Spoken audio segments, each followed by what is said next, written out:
Welcome to another deep dive. This time we're tackling trust, boundaries, and relationships.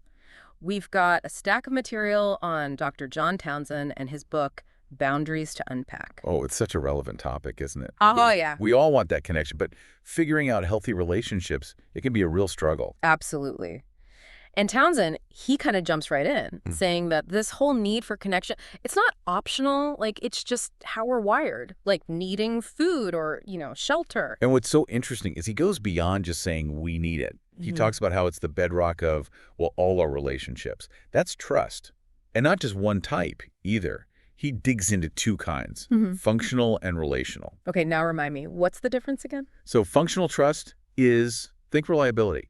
Like Yeah. knowing that someone's going to do what they said they would. You can depend on them. It's the base of any relationship that actually works. Makes sense. But then you've got relational trust. And that's where the really good stuff happens, the intimacy. So functional is like the solid foundation of the house, but relational trust is what turns it into a home. Exactly. Relational trust lets us be vulnerable. Open up, without being judged or like worried they're going to betray you. Right. And without that, relationships can feel, empty. Yeah. Even if you're like technically connected.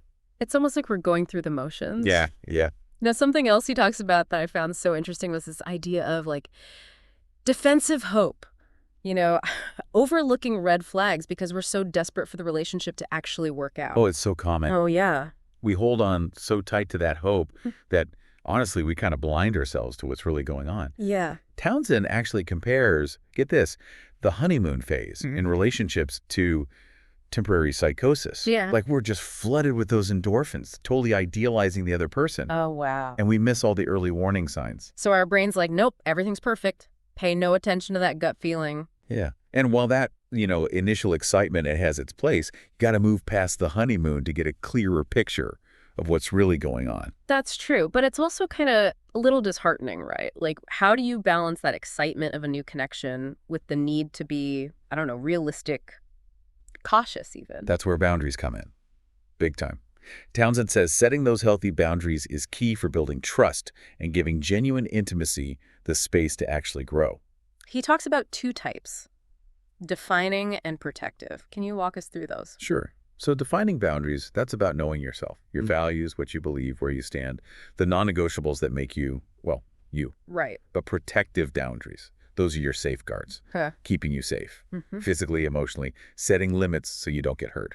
Now, that story he tells about the couple and finances, the wife loved to spend money and the husband was super anxious about it. Oh, yeah. It really shows how, different perspectives and not dealing with those boundaries can create some serious tension. It's such a common problem. Yeah. And it's not just about setting your own boundaries, but respecting the other person's, even if you don't quite get them or agree with them. And this is where it gets really interesting. Townsend says creating space through boundaries can actually increase your desire for connection. Doesn't that seem a little backwards? Right, it does. But think about it. When we feel safe, secure in our own space, we're more likely to want to reach out. We're not clinging or trying to control. We're just inviting connection from a whole place. So it's like instead of being these two puzzle pieces trying to force ourselves together, we're complete on our own. And then we choose to connect and make a beautiful mosaic. I love that analogy. It's about recognizing that healthy relationships are built on respect, clear communication and being able to just be ourselves without that fear of losing the other person. It's freedom within connection. Exactly. Okay, so we've covered boundaries, like what they are, how they protect us, all that. But what about when, trust is already broken? How do we even begin to rebuild? That's where it gets tough. Really tough. But also, honestly, it can be so rewarding. Yeah. Townsend really stresses that rebuilding trust takes, willingness to face the pain for yourself and the other person. It's almost like you got to acknowledge the damage before you can start fixing it. Right. He talks about grieving past hurts, too. Not just wallowing in sadness, but actually processing it to move on. It's like clearing out the emotional debris to make room for something new. I like that. And he breaks it down into 6 parts, this grieving process. And one of them, it kind of goes against what you'd think. You got to name what you valued about the person or the relationship, not just the bad stuff. So it's like admitting the good alongside the bad, accepting that it wasn't all terrible. Exactly. You see the whole picture then, You realize they're human, even if they hurt you. I guess that's how forgiveness starts. It's a huge step towards it. Forgiving yourself, too, not just them. And Townsend says forgiveness is like the key to moving past playing the victim. It can keep you stuck. Oh, yeah. I mean, it's totally understandable to feel hurt, betrayed even. But hanging on to that victim label, it just keeps the cycle of pain going. He even describes like what a victim does. Yeah, he talks about, first there's this global helplessness. You feel like you've got zero power to change anything. Then you fixate on the bad guy, just replaying all their wrongs over and over. Yeah, right. And then there's this moral superiority thing, like, well, at least I'm not as bad as them. So we end up blaming everyone else, never looking at our part in it. Right, and that stops us from the real work. Healing, growing. Yeah. Townsend says we got to shift our energy.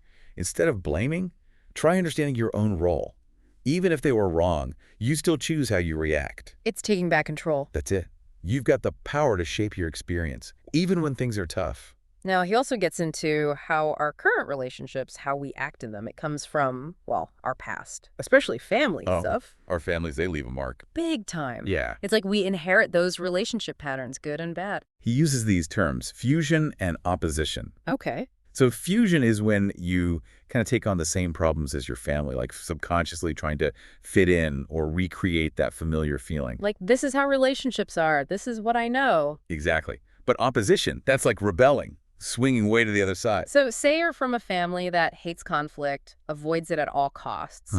You might fuse with that, become a total people pleaser, always needing everyone to like you, or you go the opposite way, super confrontational, always picking fights. That's it. And it's not always so clear-cut, right? We can jump back and forth between those extremes.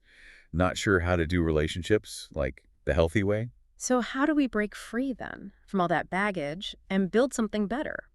Townsend, he's big on what he calls growth friendships. The people who support us, cure us on so we can thrive. They're like the good soil, helping us grow into our best selves. Love that.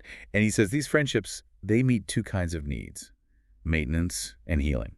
Okay, what's the difference? Maintenance is everyday stuff, like just connecting, feeling supported, that casual friend vibe.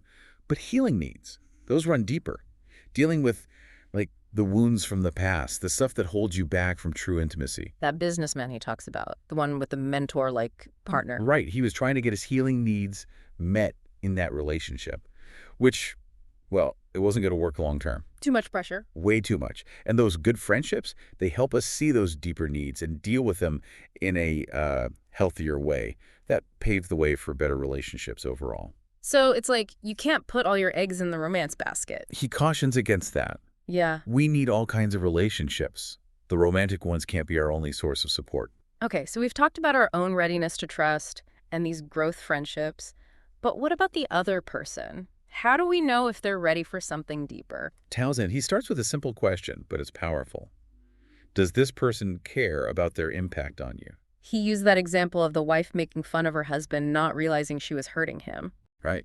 Even good people can be uncaring sometimes, and that's a big red flag. It's not about being malicious. It's about, I don't know, paying attention. Totally. He goes on to give examples of how caring people react in different situations.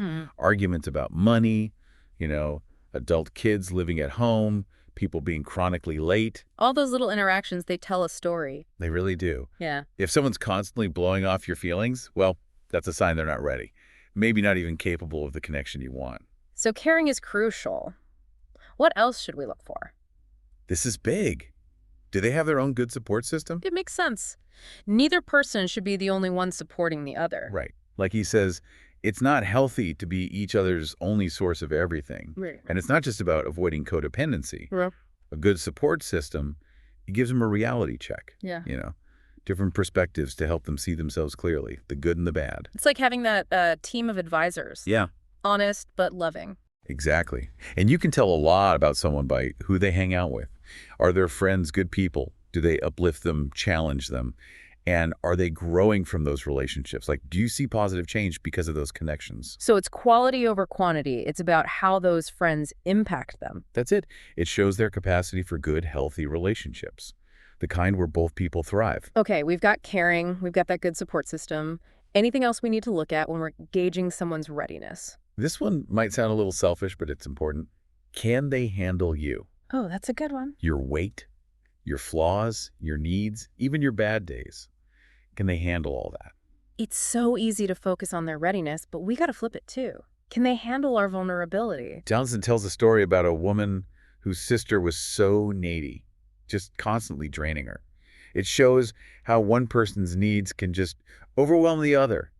And that's not a balanced relationship. Have you ever felt that way? Like just drained by someone else's needs? Oh, for sure. Yeah. It's common. And it makes you realize you got to assess if the other person can actually support you without getting swamped themselves. Can they give and take in a healthy way? So it's not about finding someone to fix you. Yep. It's about finding someone who can be there with you, offering support, but also having their own life, their own strength. You want a true partner, someone who shares the journey, the ups and the downs. Now, Townsend goes on to talk about romantic relationships specifically, the challenges that are unique to that kind of connection. What does he point out there? Well, he talks about this thing where we put passion above everything else. Oh, yeah. And that can actually block true intimacy. We get so caught up in the excitement, the intensity, that we forget the basics, trust, communication, all that. He tells that story about the guy who realized, at a conference no less, that he was mixing up sex with closeness. It's easy to do, thinking that physical intimacy means you're emotionally connected. And that's not always the case. But the story also shows it's not always about red flags. Sometimes it's a chance to learn, to grow, both people. Even with the challenges, there's potential for something good to come out of it. And when it comes to like actual change, he says it's got to be real, not just surface stuff. You know, has the issue that caused problems in the past, has that really been dealt with? He uses the story of the husband who is terrible with money. At first, he didn't want to own up to it, but then he finally made a real plan, stuck to it. It shows the difference between just saying you'll change and actually changing who you are. Put that down. So it's not enough to apologize. You got to back it up with actions, proof that you're doing the work. And that brings us to this, well, he calls it the talk you must have. Once you've done your own work, you found someone who seems ready, you got to have this conversation. Not about dumping all your baggage, right? It's more about creating that safe space, to be honest. Vulnerable. Exactly. He tells a really sweet story about this couple who they had all this financial anxiety, but they talked about it openly and honestly. And it actually brought them closer, built back the trust they'd lost. So we've done the work on ourselves, found someone who seems like they're in a good place, had that tough conversation. Then what? How do you start rebuilding trust and actually getting closer? Well, you move from talking to doing. Townsend says, start taking small risks. Test the waters of vulnerability. He says it's not therapy, right? It's about letting the other person see more of who you are, little by little. He gives some great examples, like admitting you're afraid of rejection or that you're feeling insecure about something. Sharing a difficult emotions, like dipping your toe into vulnerability, seeing how they react. And he says, ask for a response. Don't just put it out there and hope they get it. Let them respond, even if it's not what you wanted to hear. It keeps the communication going. You share, they share. That's how real connection happens. But what about when things get rough? Because let's be honest, even with the best intentions, there are going to be bumps in the road. How do you deal with those? Townsend says it's normal. Oh, good. He actually separates hurt from harm. Hurt is, it's painful. But it's not always damaging. Harm is when something really negatively impacts your well-being. Okay. He talks about like those common things that trip people up, someone accidentally bringing up old hurts, figuring out how to communicate with each other. It's all part of the process. Those bumps don't mean the relationship's over. So when things get tough, you don't have to run away. Exactly. It's about working through it together with understanding and, sometimes a little humor helps. Because sometimes you got to laugh at how messy relationships can be. Right. A little laughter goes a long way. And don't forget, you don't have to go through it alone. Yep. That's where those growth friendships are so important. They give you a different view, someone to listen, and that encouragement when you need it. It's like having your own personal cheer squad, reminding you of your strengths, celebrating the good stuff, helping you back up when you fall. So as we're kind of wrapping up this whole deep dive into trust, boundaries, relationships, what's one small risk you're going to take this week to move beyond those boundaries in a relationship that matters to you? Ooh, that's a good question. As you were talking, I was thinking, I want to get better at saying how much I appreciate the people I care about. It's so easy to just assume they know, so I'm going to Yeah. make an effort to actually tell them. I love that. It's those little things, those little acts of love and kindness that really make a difference. They build that connection, make the bond stronger. And for everyone listening, what about you? What one small risk will you take today, this week, this month, to make those important relationships even better? Thanks for joining us as we, dug into all this stuff about connection. Keep exploring these ideas. Keep taking those little risks. And remember, real intimacy, it's possible. And the best part, it's the journey that's the real magic. As you were talking about those small risks, that really hit me. The part about asking for a response after you share something vulnerable, I think I just always assume, like, people should know how I feel or what I need. Well, it's so normal, though, isn't it? Yeah. It's that trap of, well, if they really loved me, they'd just get it. But Townsend, he's right. We got to actually say it, Oh, even if it feels weird. She's like giving them permission to react honestly, even if it's Yeah. not what you want to hear, which can be kind of scary, to be honest. Well, for sure. Being vulnerable is always a risk. Yeah. But it's those times when we're brave enough to really open up, that's when real connection happens. And when you ask for that response, you're inviting them into that vulnerable space with you. It's like saying, hey, I'm trusting you with this part of me. Be careful with it. Exactly. It's such a trusting thing to do. Yeah. And it can make the relationship so much deeper. I also love how Townsend compares relationships to a garden. Like, you got to take care of them, right? Nurture them, sometimes even prune things back so there's room to grow. Perfect analogy. Yeah. And it shows you relationships, they take effort. Yeah. They're not like a set it and forget it thing. Mhm. They're changing, always. Sometimes they even go through like quiet seasons, like a garden does in winter. And those changes, sometimes they're hard. He talks about the speed bumps that happen along the way, someone accidentally triggering you, miscommunication, figuring out each other's, I don't know, weird habits. It happens to everybody. And it's good to remember that. Doesn't mean the relationship is a failure. Just means you got to be patient, try to understand, and sometimes just got to laugh about it. Oh, absolutely. Relationships can be so ridiculous. Totally. Being able to laugh together, that can get you through a lot. And we don't have to figure it all out alone either. That's where Yeah. those growth friendships, they're so valuable. They give you that outside view, someone to just listen, and a little encouragement when you're feeling down. Like your own personal pep talk squad. Exactly. So as we wrap up this whole deep dive into trust, boundaries, and relationships, what's one small risk you're going to take this week to, move beyond boundaries in a relationship that matters to you? You know what? I think I'm going to work on just saying thank you more to the people I care about. It's easy to just think they know how much they mean to me, but I want to actually say it. Oh, that's so sweet. Those little things, saying thank you, showing you care, it makes a bigger difference than we realize. And what about you, listening? What small risk are you willing to take to make those important relationships even better? Start today. Start this week. It all adds up.